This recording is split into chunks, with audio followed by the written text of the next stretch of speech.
From early times, Kashmir emerged as an advanced centre of learning, comparable to renowned universities like Taxila and Nalanda. For poets like Bilhana and others, it was Sardadesh, the land of goddess Sarda.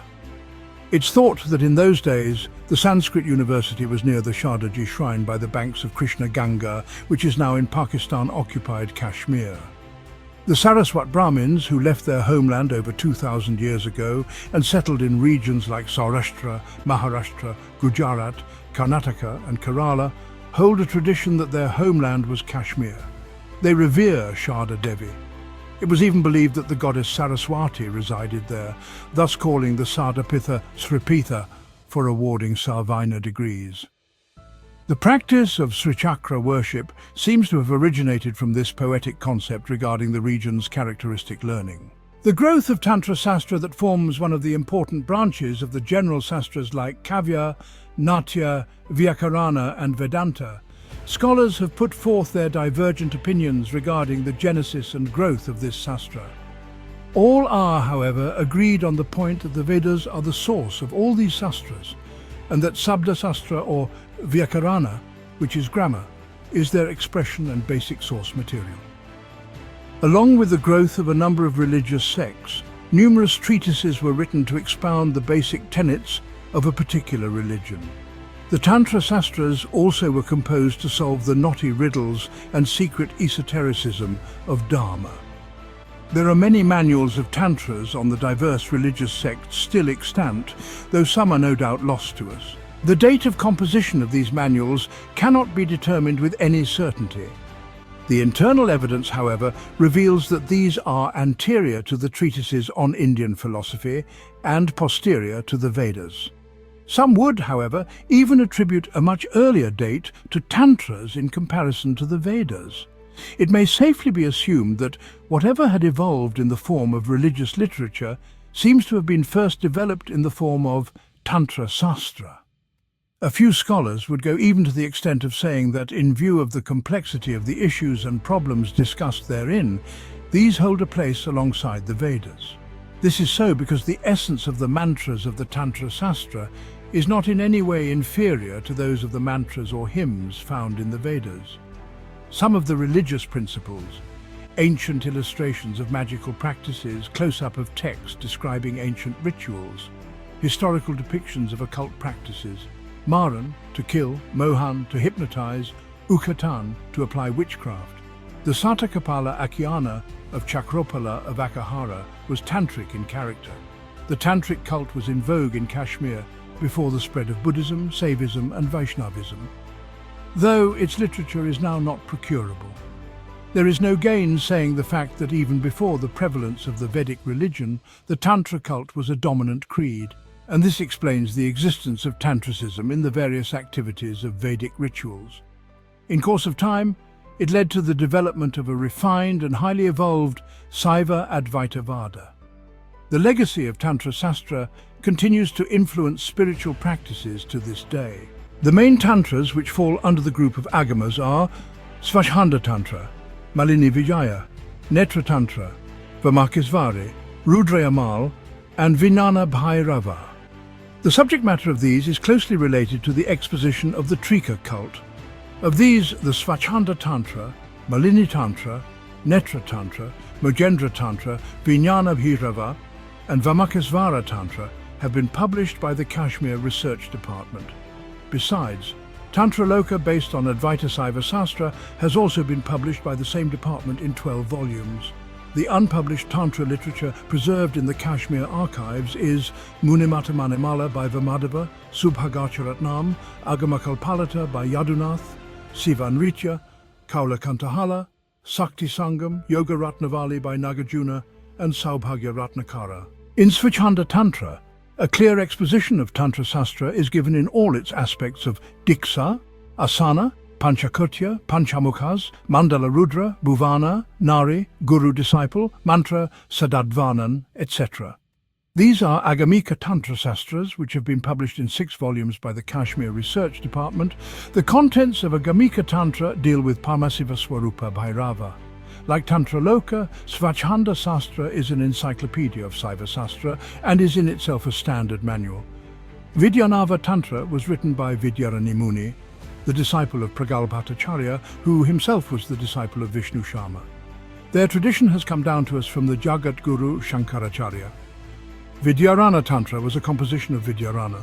A description of Tripura or Tripura Sundari is given therein, the three main activities of creation, etc. Parmasiva has been eulogized, and this represents the energy of Brahma, Vishnu, and Rudra. These, as mentioned above, are manifested in Mahasaraswati, Mahalakshmi, and Mahakali. Thus, in the form of a male-female dialogue, a very apt description is given of Siva Sakti worship.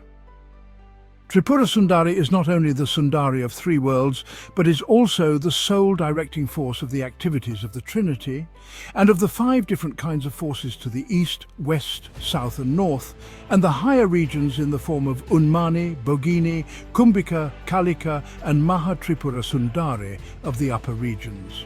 The said Grantha is in the form of hymns in worship of Mahatripura Sundari.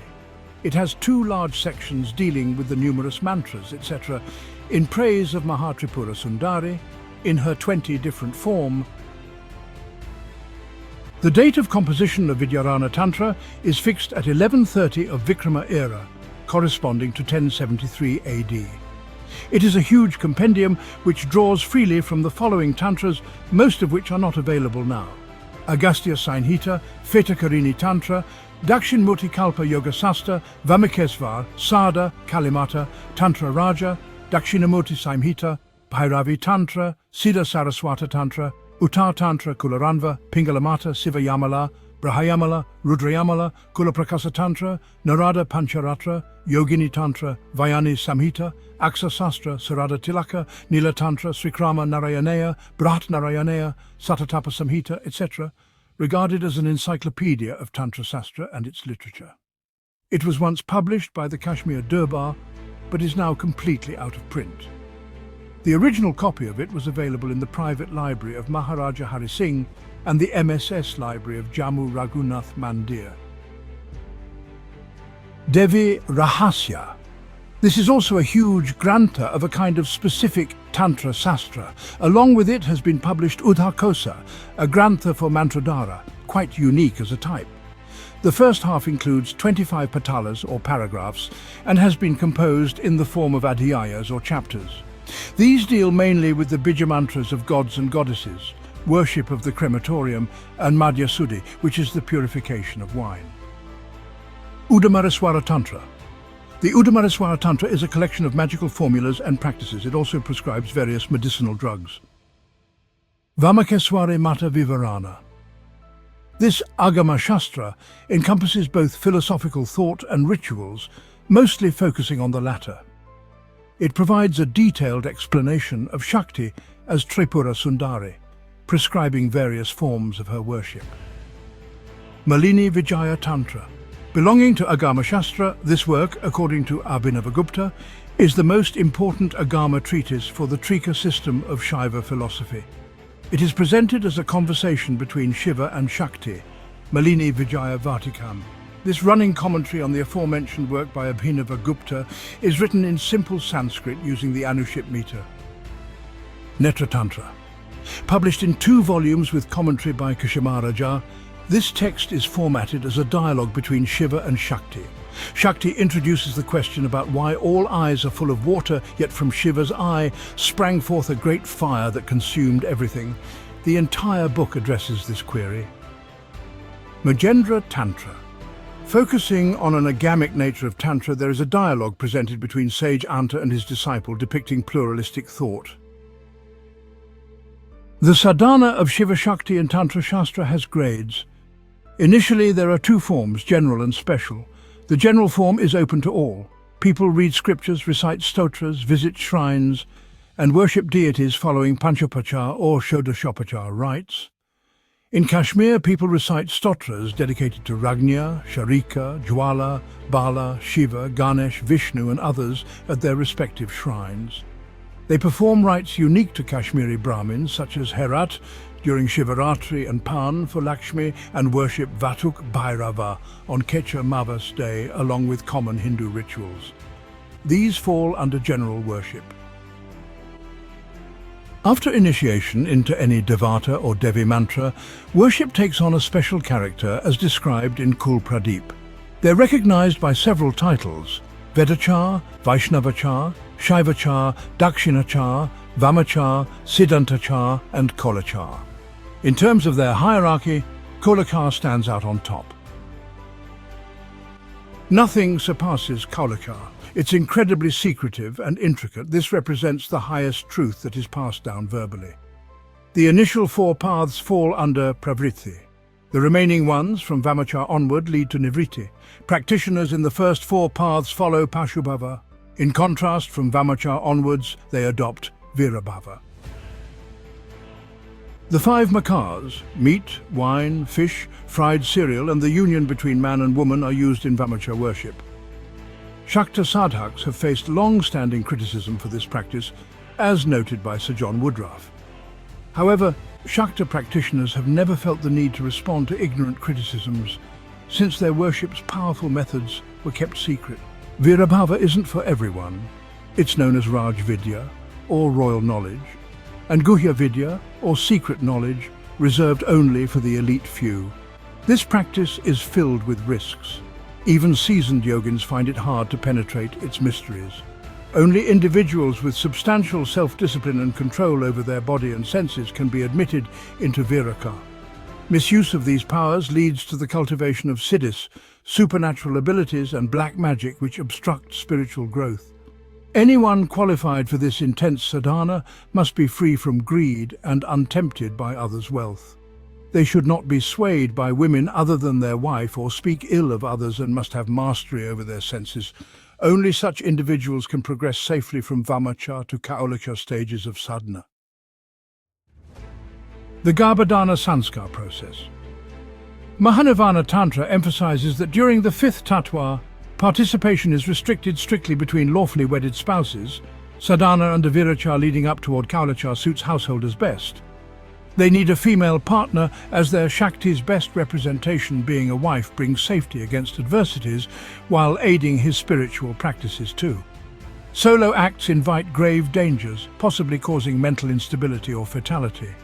Performances always happen privately between married partners, dismissing ideas about possible group involvements regarding such personal rituals, which are simply unfounded, needing no further comments. Finally, the sadhak reaches the Divya Bhava, a state where the use of meat and wine is no longer needed. The crutches of makars are set aside. At this point, a non-vegetarian diet isn't necessary anymore. The act of union with his Shakti transforms into a cosmic union. This occurs when the Kundalini, rising from her seat at the base of the spine in the four-petaled Muladhara chakra, moves upwards. It pierces through the higher chakras, Swadhisthana, Manipur, Anahat, Vishuddha and Agya, finally meeting her lord in the thousand-petaled Sahasrara chakra at the top. This meeting signifies the start of the creative process in the universe. Few practitioners attain this peak. Those who do are like climbers reaching Everest's summit and become Kauls or Agarishwaras. They burn all karmic bonds, transcending death and rebirth, pain or pleasure. While still in their mortal bodies, they embody Shiva. Once they leave their bodies, they remain on the astral plane as long as they desire, becoming a sun surrounded by their own solar system. From this plane, they can continue to fulfill their wishes through others. The Shastra highly praises Kaulas. The lineage of these Kaulas in Kashmir has remained unbroken for ages. These advanced sadhaks have led the Kashmir Krama, while the general populace maintained their traditional Kula Puja.